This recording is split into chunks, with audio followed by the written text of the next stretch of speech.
Merci à la personne qui nous a transmis cette image, ce petit document, disant ceci. Depuis l'intervention de la loi du 5 mars 2007 qui a complété l'article L131-10 du Code de l'éducation, l'instruction dans la famille recouvre l'enseignement à distance. Ah, alors ça, révolution complète là. Ça annulerait tout ce que nous avons pu dire jusqu'ici. Alors allons voir ça. Commençons donc par l'article L131-10 du Code de l'éducation que nous allons voir tout de suite. Les enfants soumis à l'obligation scolaire qui reçoivent l'instruction dans leur famille, y compris dans le cadre d'une inscription dans un établissement d'enseignement à distance, sont dès la première année et tous les 2 ans l'objet d'une enquête de la mairie compétente. Uniquement afin de vérifier les réalités de savoir si. Donc il y a une enquête. C'est l'enquête, le fameux contrôle. Alors passons sur le fait, comme je l'ai déjà dit souvent, qu'il n'y a pas d'obligation scolaire, que c'est une imposture, il n'y a qu'une obligation d'instruction, obligation d'instruire l'enfant. Je l'ai déjà souvent dit et je ne reviens pas sur ce sujet. Il faut dire tout de même en passant que dès lors qu'un texte de loi ou un écrit administratif comporte une erreur de ce genre, un faux, eh bien c'est tout le texte qui est invalide. Mais je passe là-dessus, je ne vais pas m'y attarder. Pour vérifier s'il leur est donné une instruction dans la mesure compatible avec leur état de santé, conditions de vie de la famille. Vous avez bien noté d'ailleurs, s'il leur est donné une instruction, et non pas quel type d'instruction il leur est donné, ou le niveau de l'instruction qui est donné. Vous voyez, donc la loi, nous l'avons déjà dit. Hein. Mais donc il s'agit ici du contrôle. Dans le cadre de cette enquête, une attestation de suivi médical est fournie par les personnes responsables de l'enfant, le résultat de cette enquête est communiqué, etc. etc. Lorsque l'enquête n'a pas été effectuée et diligentée par le représentant de l'État dans le département, l'autorité de l'État compétente en matière d'éducation de l'autorisation prévue par le premier alinéa, etc. On parle bien ici de l'instruction dans la famille. C'est l'instruction famille, c'est pas l'école à la maison. Hein. Attention, on parle du contrôle pour les gens qui font l'instruction dans la famille. Et ils disent, y compris dans le cadre d'une inscription dans un établissement d'enseignement à distance. Alors pourquoi? Parce que si c'est ça qui vous chagrine, et si c'est ça qui fait dire à certains que l'enseignement à distance est assimilable à l'instruction famille, ils se trompent. Ils se trompent. Le législateur ici est assez subtil, évidemment. Il essaie de faire croire la chose. Mais en tout cas, si c'est ça qui vous pose problème, je vais vous l'expliquer. Si c'est pas ça, vous me direz ce que vous voyez ailleurs qui pourrait faire croire que les deux sont confondus. Moi, j'ai rien vu dans le reste du texte, tout le reste, c'est les modalités du contrôle. Donc, en fait, je pense que c'est ceci qui pose problème. Alors, je vous explique. Vous faites l'instruction en famille, y compris avec une inscription dans un établissement à distance. Bah oui, très simplement. Vous avez une inscription à distance, mais vous décidez de ne pas vraiment vous servir du cours à distance, et donc vous faites un petit peu ce que vous voulez, vous faites à votre sauce, en fait.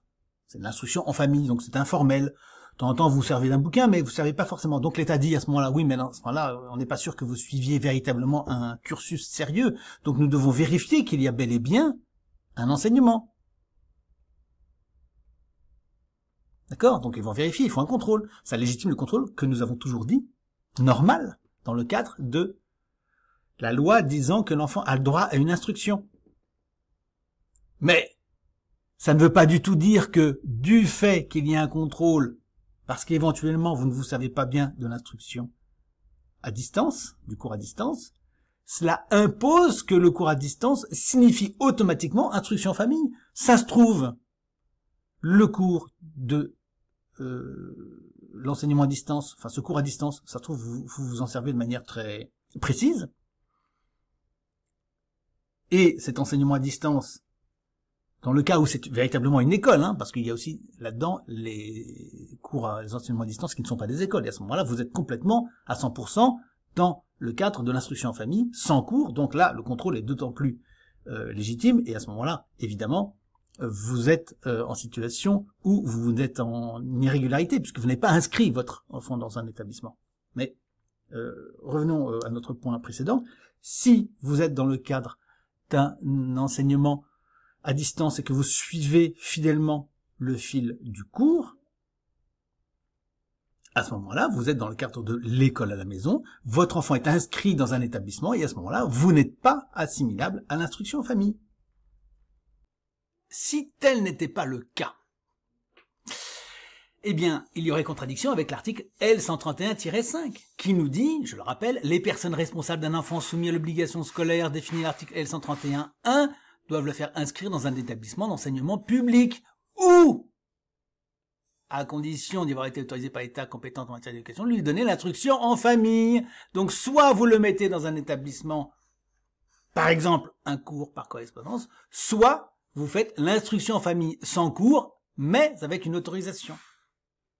Vous comprenez? C'est parfaitement compatible et logique, il n'y a pas de contradiction.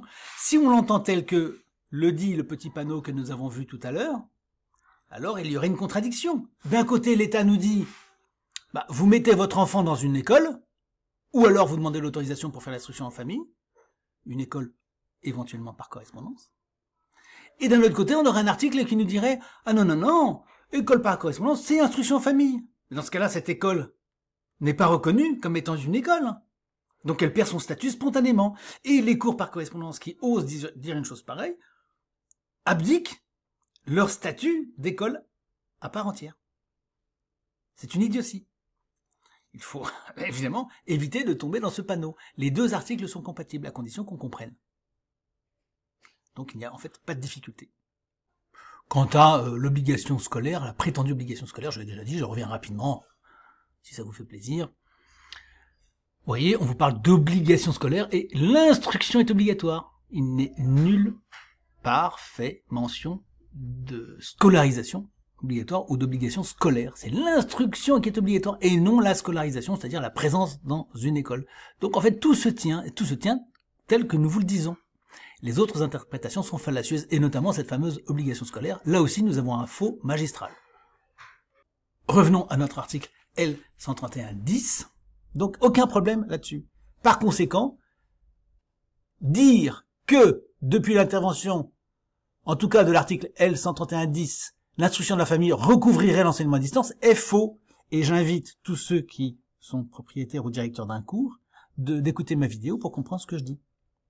C'est faux. En tout cas, selon l'article L131-10. Allons voir maintenant la loi du 5 mars 2007. Alors là, c'est un gros morceau, et j'y ai passé un bon moment, 12 minutes, à tout lire, à tout regarder. La preuve. Nous y voilà. Alors, article 1er, le chapitre 2, il va falloir tout lire, je suis désolé. Il faut être scrupuleux, il faut aller jusqu'au bout. Alors là, vous ne m'en voudrez pas, mais j'ai accéléré.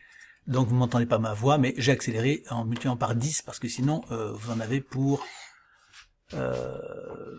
pratiquement 20 minutes, enfin 12 minutes, et encore j'ai pas terminé, je me suis interrompu avant la fin parce que c'était trop long, et la suite je l'ai lu seul de mon côté, sans vous affliger d'une vidéo qui n'en finirait pas. Donc j'accélère, vous le voyez ici.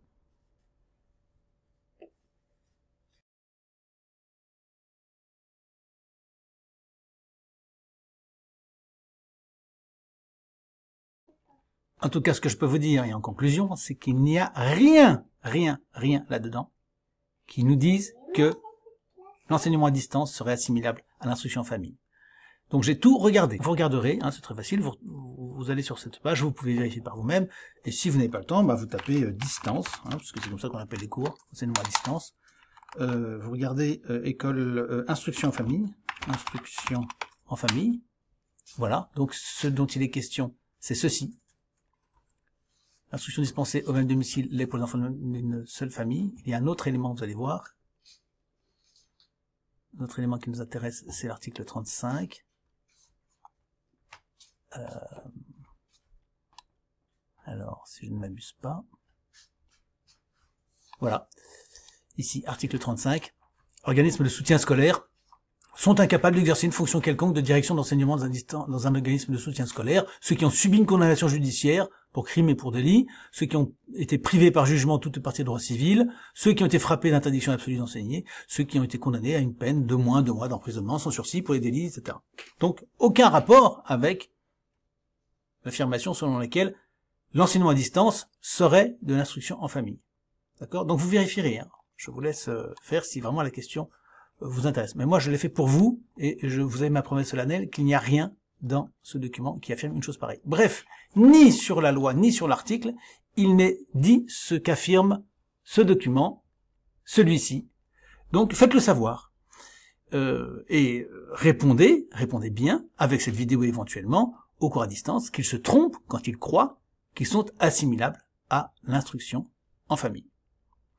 Il y a une vérification au moment du contrôle, parce que, encore une fois, l'instruction en famille peut être exercée, c'est-à-dire une instruction informelle, sans tenir compte du cours. Ça oui, effectivement. Sachant que l'école à la maison, on a un cours et on le suit rigoureusement. Enfin, on le suit. Alors j'avais expliqué à une époque que l'école à la maison, on peut faire les deux en fait. Hein, mais officiellement, à l'école à la maison, vous suivez un cours. Bon, ensuite, si vous ne souhaitez pas suivre telle ou telle matière ou le faire autrement, vous avez parfaitement le droit de le faire. Hein. Si vous voulez l'instruction en famille, ça limite à le faire de manière plutôt informelle, alors que l'école à la maison, on peut faire le cours et de manière informelle. C'est pour ça que j'avais dit que l'école à la maison englobait toutes les possibilités, alors que l'instruction en famille était plutôt limitée à de l'informel. Enfin bon, bref. En tout cas, l'instruction en famille et l'école à la maison sont deux choses bien distinctes. Si vous faites l'école à la maison, votre enfant est inscrit dans un cours, à ce moment-là, il n'y a aucun problème. L'instruction en famille, si votre enfant est inscrit dans un cours à distance, il n'y a pas de problème non plus parce que votre enfant est dans un cours. En revanche, il y aura un contrôle qui s'exercera parce que l'État n'a pas tout à fait confiance en ce fait que vous suivriez exactement le cours tel qu'il devrait être dispensé, selon le socle commun, etc. Et l'instruction en famille implique évidemment une demande d'autorisation depuis la nouvelle loi, puisque, encore une fois, étant donné que vous n'avez pas de cours, que il n'est pas certain que vous saviez du cours, que vous faites probablement de l'instruction en famille, à ce moment-là, vous êtes requis, dans le doute, de faire ce qu'on appelle une demande d'autorisation.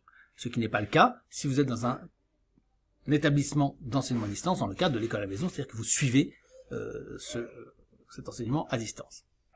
Nous avons vu en tout cas, de manière extrêmement claire, que il est fait mention de l'obligation d'un contrôle dans le cadre de l'instruction en famille. De toute façon, il existait déjà dans le cadre de l'école à la maison, de toute façon, et dans tous les modes d'instruction à domicile, dans tous les modes, il y avait un contrôle. Donc cela ne change pas la nature de l'interprétation de la loi au sujet de la demande d'autorisation. Il n'y a pas d'obligation dès lors que votre enfant est dans un établissement, à distance ou pas. Il n'y a pas d'obligation. Il y aura contrôle, il y a toujours eu, rien n'a changé. Et si vous faites l'instruction en famille et que vous n'avez pas d'inscription dans un cours, alors là, formellement, vous aurez une demande d'autorisation à effectuer selon la loi française actuelle.